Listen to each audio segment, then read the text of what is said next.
हमने आतंकवाद और अमन की आस का ये वन वे ट्रैफिक बंद कर दिया।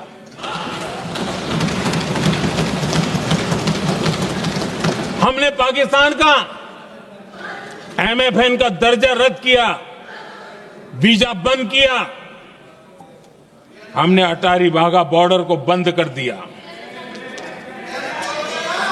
आदरणीय अध्यक्ष जी,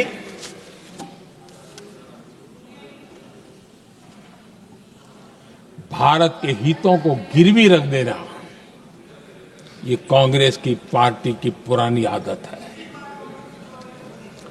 इसका सबसे बड़ा उदाहरण सिंधु जल समझौता है। सिंधु जल समझौता किसने किया? नेहरू जी ने किया। और मामला किससे जुड़ा था? भारत से निकलने वाली नदियां, हमारे यहां से निकली हुई नदियां, उसका वो पानी था। और वो नदियां हजारों साल से भारत की सांस्कृतिक विरासत रही है, भारत की चैतन्य शक्ति रही है। भारत को सुजलाम सुफलाम बनाने में उन नदियों का बहुत बड़ा योगदान रहा है। सिंधु नदी जो सदियों से भारत की पहचान हुआ करती थी, उसी से भारत जाना जाता था। लेकिन नेहरू जी और कांग्रेस ने सिंधु और झेलम जैसी नदियों पर विवाद के लिए पंचायत किसको दी? वर्ल्ड बैंक को दी। वर्ल्ड बैंक फैसला करे क्या कर रहा है? नदी हमारी, पानी हमारा।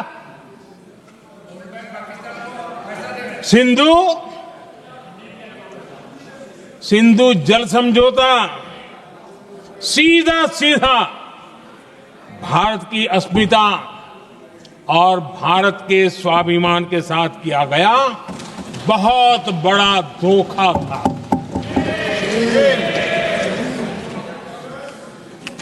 आदरणीय अध्यक्ष जी, आज के देश के युवा ये बात सुनते होंगे तो उनको भी आश्चर्य होगा कि ऐसे लोग थे हमारे देश का काम करते थे।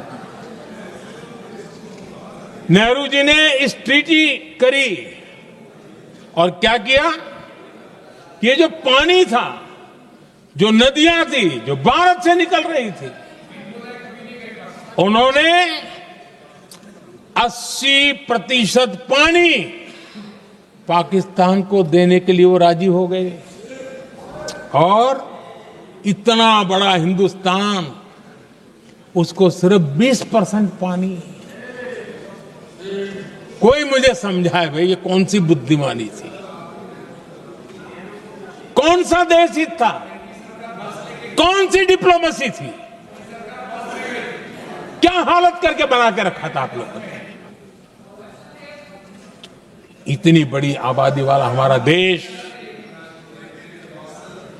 हमारे यहां से निकलती हुई ये नदियां, और सिर्फ 20% पानी, और 80% पानी उन्होंने उसको दिया जो देश खुलेआम भारत को अपना दुश्मन करार कर देता रहा है, दुश्मन कहता रहा। और ये पानी पर किसका हक था? हमारे देश के किसानों का, हमारे देश के नागरिकों का। हमारा पंजाब, हमारा जम्मू कश्मीर देश के एक बहुत बड़े हिस्से को इन्होंने पानी के संकट में धकेल दिया, इस एक कारण से।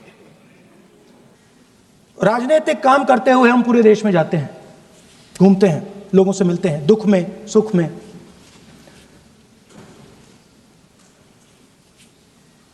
जब भी मैं फोर्सेस के किसी भी व्यक्ति से मिलता हूं, जैसे ही मैं हाथ मिलाता हूं, और ये आपको भी फील हुआ होगा, जैसे ही मैं हाथ मिलाता हूं, मुझे पता लग जाता है कि ये हिंदुस्तान की फोर्सेस सेना का आदमी है।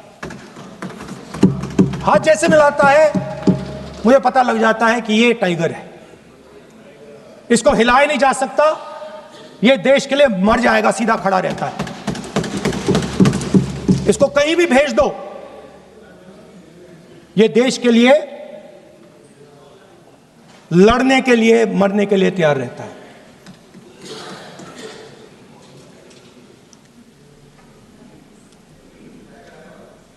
सर, टाइगर को पूरी फ्रीडम देनी पड़ती है। टाइगर को आप बांध नहीं सकते हो। अगर आपने टाइगर से सच्चा काम लेना है, पूरा काम लेना है, तो आपको टाइगर को पूरी छूट देनी पड़ेगी। सर, दो शब्द हैं, एक पॉलिटिकल विल और दूसरा फ्रीडम ऑफ ऑपरेशन। मतलब अगर आप हिंदुस्तान की सेना, एयरफोर्स, नेवी का प्रयोग करना चाहते हो, आपके पास सबसे पहले 100% पॉलिटिकल विल होनी चाहिए, और दूसरा, अगर आप सेना का प्रयोग करना चाहते हो तो आपको फुल फ्रीडम ऑफ ऑपरेशन देना पड़ेगा। राजनाथ सिंह जी ने अपने भाषण में कल 1971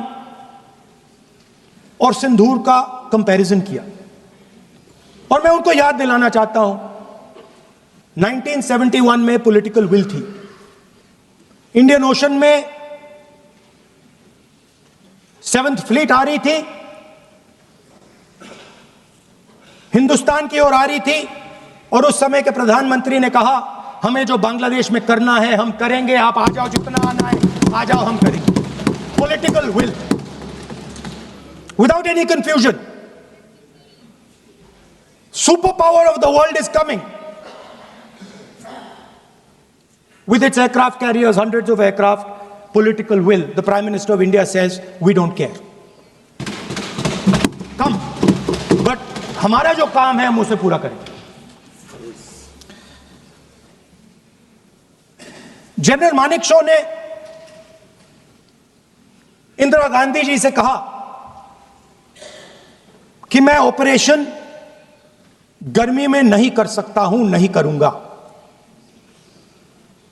मुझे 6 महीने चाहिए। इंदिरा गांधी जी ने उन्हें कहा, आपको 6 महीने चाहिए, 1 साल चाहिए, जितना भी आपको समय चाहिए आप लीजिए, क्योंकि आपको फ्रीडम होनी चाहिए, फ्रीडम ऑफ एक्शन आपको होना चाहिए, फ्रीडम ऑफ मैनूवर आपका होना चाहिए। 1 लाख पाकिस्तानी सोल्जर सरेंडर किए, एक नया देश बना।